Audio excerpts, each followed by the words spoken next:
Salut les mordus. Alors, je suis avec Kelly, qui est un de nos plus anciens mordus. Il est arrivé parmi nous dans notre communauté. On devait avoir, salut les mordus, à peu près 750 membres il y a 4 ans, lors du dernier Vendée Globe. De 750 à 70 000, on a fait beaucoup de chemin, puis on est encore avec Kelly. Et je suis très contente de te rencontrer, en fait, en vrai. Ça me fait tellement plaisir, Kelly.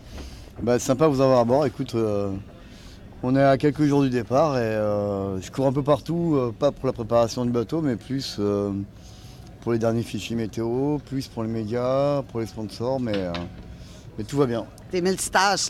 Il faut être multitâche quand on est un skipper. Mais moi, j'ai quelque chose pour te donner du pep pour faire tout ce que tu as à faire là, avant le départ. En fait, on a une potion magique chez les mordus. Je ne sais pas si tu es au courant. Ah non, je n'étais pas au courant. Oui, mais toi, tu es un peu comme Obélix. Tu es tombé dedans quand tu étais petit. Tu n'en as pas vraiment besoin, mais ça goûte tellement bon. On s'est dit, on ne peut pas y redonner. Alors, c'est du sirop d'érable québécois. Ah, bien. De notre compatriote Québec Saveur, qui est juste ici dans le stand, pas loin du bateau de Lionel Régnier. C'est plein de vitamines, minéraux, puis ça goûte bon. Ah, excellent. C'est super gentil. Alors, merci. un petit cadeau de notre part.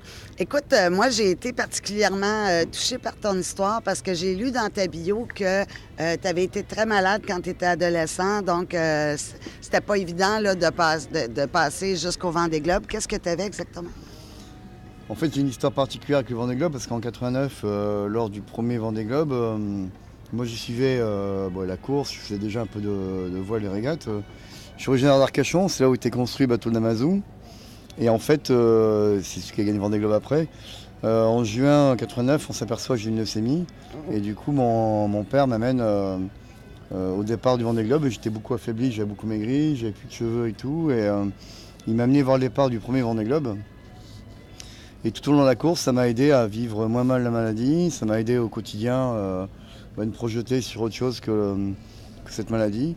Et du coup, c'est pour ça que je prends toujours beaucoup de temps pour aller faire des photos avec les jeunes, des jeunes défavorisés ou des jeunes qui sont malades. Je leur dis de croire toujours en quelque chose parce que ça peut aider et puis un jour ou l'autre, ça peut arriver que nos rêves deviennent réalité. Oui, c'est le rêve. D'ailleurs, c'est ta participation, ta 3e participation en ligne au Vendée Globe. C'est assez incroyable.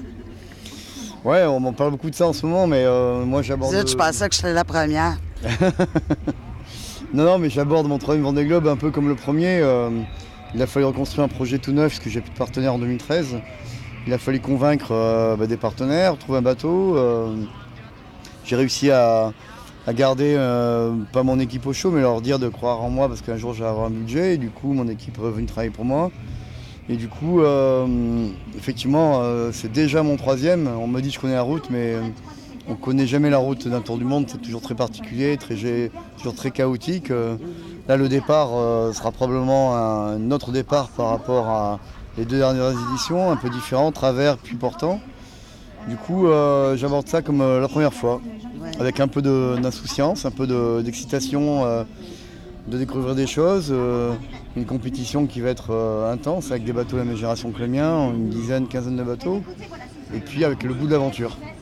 Tu es aussi un papa, tu as des enfants? Effectivement, là je suis jeune papa depuis début octobre. Félicitations. Ouais, merci. Premier petit garçon? Non, c'est mon 2e garçon et du coup ça donne une autre valeur aussi à ce tour du monde-là. Je me dis que je le fais aussi pour lui et que ça donnera une autre valeur à ce parcours. Je ne pars pas pour l'abandonner, je pars pour vivre intensément ma passion et pour pouvoir lui raconter plus tard, quand il sera plus grand, comment j'ai vécu ces premiers mois de sa vie à travers un parcours autour du monde. Comment il s'appelle? Il s'appelle Léo. Très joli nom. Puis ton autre garçon? Mon autre garçon, il est plus grand, il s'appelle Hugo. Quel âge il a? Il a 10 ans. Alors, comment il vit ça, lui, que toi, tu partes pour le 3? Il en a quand même vécu un autre quand il avait 6 ans. Ça s'était bien passé, l'absence. Es-tu en communication avec tes enfants pendant la course? Ouais, c'est un peu différent parce qu'il est plus grand. Il a vécu la course il y a 4 ans d'autre manière parce que on l'a beaucoup sollicité au niveau des médias. Donc, du coup, il prend un peu de recul là-dessus. Oui, clairement. Il faut les protéger, je pense. Voilà, il faut les protéger. J'en discutais avec un autre coureur, Yann Eliès, qui préfère les garder à l'écart de tout ça. Voilà, moi, le nouveau-né, là, je suis avec lui beaucoup. Je lui donne des biberons le matin, la nuit. C'est plutôt sympa. Donc voilà, il faut imaginer que maintenant, c'est un vrai métier d'être coureur au large. Certes, il y a des risques, mais les risques sont plus ou moins calculés. Mais surtout, c'est important de vivre pleinement son aventure, sa course, sans frustration, quelle qu'elle soit. Oui. Alors, écoute, je sais que tu es attendu pour la radio. Je te remercie de nous avoir fité dans le booking.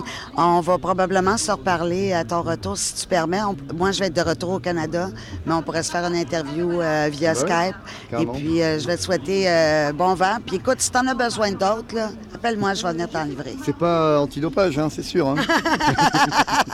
Non, c'est une potion magique naturelle. Il n'y a rien d'illégal là-dedans. Ben, merci en tout cas. Et je vais mettre 2 sopas dans la cuisine. Et, Cool. Tu sais que tu peux glacer des poissons avec ça aussi. Ah Hein? oui. Tu peux t'en servir comme dessert sur le riz au lait. Puis, ah ouais, c'est super bon. Fait que des 2 façons. Même faire de la vinaigrette avec. Alors écoute, je t'embrasse. Bon vent. merci. Sois prudent. Ouais. Et à bientôt les mordus. Salut les mordus!